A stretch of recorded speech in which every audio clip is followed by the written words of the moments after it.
welcome to Nation Voice Tower. I am back again with another trending video.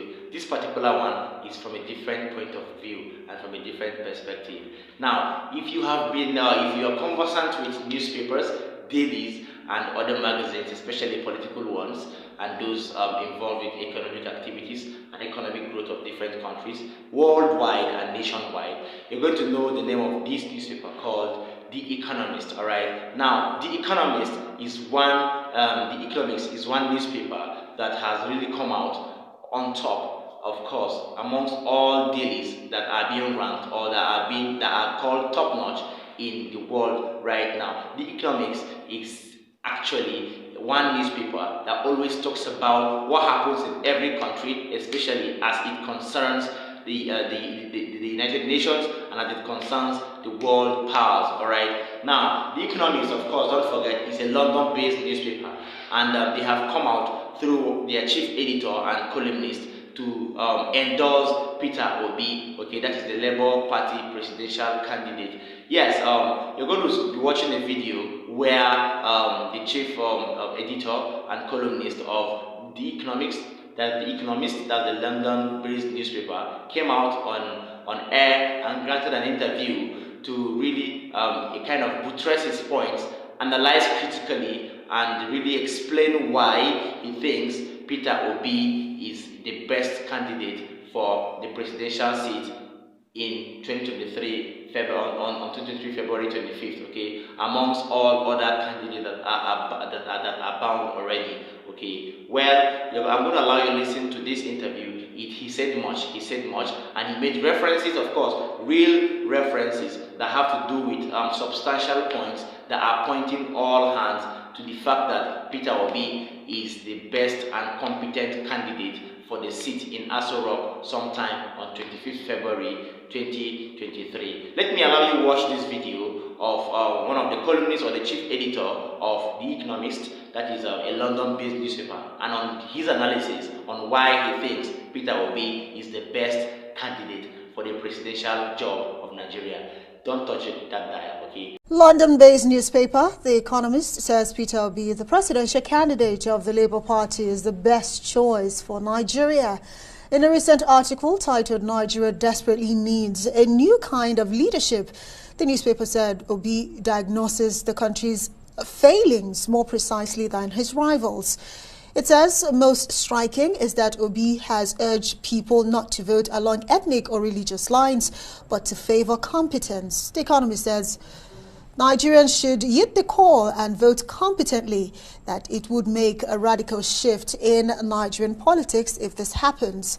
According to the newspaper, Obi's talk of supporting businesses, free trade, and getting a grip on Nigeria's mounting debt is what the nation needs, and he diagnoses the country's failings more precisely than his rivals, although he's not much better at explaining how he would fix them. Joining us now is Additional Fagbenro Baron, the Director of Operations, Obi Dati Campaign Organization. Good evening. Good evening. Thank you very much for joining us. Now, when you look at the recommendations or the description from The Economist, yes. The Economist is a well-trusted publication. Absolutely. Many of us grew on that publication partly. Anyway, you would say that was a glowing description or glowing recommendation of the presidential your candidate. Yes. But then also they try to balance it by saying he doesn't do much better in explaining how you fix Nigeria's problems. So how do you marry these two contradicting opinions? Okay, thank you very much for having me again. Well, let's start from the good side. Let's start from the good news in that clearly The Economist is not a paper or a journal that predicates itself on trivia. Mm-hmm. There's a lot of statistics that go into it. And if you want to discountenance The Economist, see what is happening in Nigeria. Even Nigerians are saying the same thing. What The Economists are saying is just a reflection of what the feeling of Nigerians are, in the sense that Peter Obi has been able to demonstrate and endear the kind of trust that the others have not been able to, that there are others have found it so difficult to endear. So that trust is one thing. The second thing is that it's about the future. It is about the future, not about what you did in the past. It is about promises of the future. It is about the youth. You cannot isolate the youth from the future. You cannot isolate the future from the youth.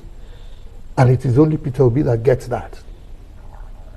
The rest are residual in their thinking, residual in their attitude to other Nigerians. What do you mean by that? When you say well, they rely more on what they've done and what they've done and what they've done and what they've done, and nothing of what they do. Going to the second half of that question, that you see, the implementation process. This is what, when you have a transition, what you have is you set out your manifesto, you set out your targets, which are precise, but the nuts and bolts of how that becomes. Now, it took the Labour Party and Peter Obi about 6 months of hard work to develop that manifesto, and in that process, right, lies there in the implementation platform. But the atmosphere, the campaigns, if you drill us down, you will get your solutions. You take, for example, from consumption to production. I'll give you straight away. There are factors of production. Land, labor, capital, there is IT. So how do you move from consumption to production? You start developing each on its framework. You develop education, the education can, the land, add value to it. We hear you on that. But let's not forget, The Economist, well, they actually wrote a glowing article for your principal, but they fell short of predicting a victory for him. Yes. And one would argue that even in 2019, they had predicted a victory for the PDP candidate, Atiku Abubakar, which we all know how that eventually panned out. But one area of that article, which was left in this report that we've just written here, it says he's not much better at explaining how he will fix these issues, especially as it concerns debt. Nigerians are worried that whoever goes in there, 77 trillion. The truth of the matter, let's be bluntly honest. Yes, the truth let's of the matter talk is about that quickly. It is when this government leaves that you will know the kind of rot that Nigerians are really in. And it will be difficult for anybody, even Angel Michael, to predict exactly how. But Peter Obi has character, he has competence, he has capability, and there are those around him, several who are donating themselves, who are lending themselves, that have that capacity. The point is that when you are in government, this is what comes in is responsiveness. How do you respond? So you can ask any Nigerian, for crying out loud, who is the most responsive, who is the most spontaneous, who is the most reaching out, who is the most that can connect. Well, and that is precisely how you will start. I like the fact you talked about reaching out, because some would say, yes, we've seen Peter Obi. A lot of those polls would actually say he has a good chance of winning the elections. But some are actually worried, especially how you've been able to make inroads into regions where the North in particular, there are concerns there, especially looking at, let's even cast our mind back to 8 days ago. The candidate of your party, the gubernatorial candidate, actually collapsed his structure and, supported the APC candidate, because according to him, it's more of what's happening at the center. There's no focus on the state. So, I ask you directly, the Labour Party, have you been able to really make inroads in northern Nigeria to guarantee we have made inroads. We have made inroads everywhere poverty has made inroads. We have made inroads everywhere violence has made inroads. We have made inroads everywhere that Nigerians have been victimized. Peter Obi was in Bill.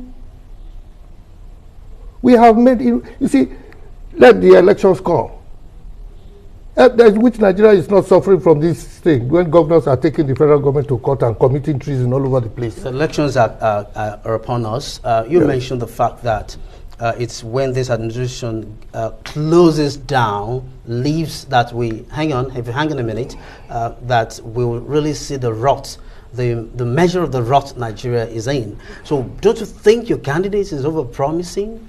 It's not a question of over-promising. We are promising on capacity. We are promising on responsiveness. We are promising on deliberate targets that will be measured over time and from time until he finishes his tenure.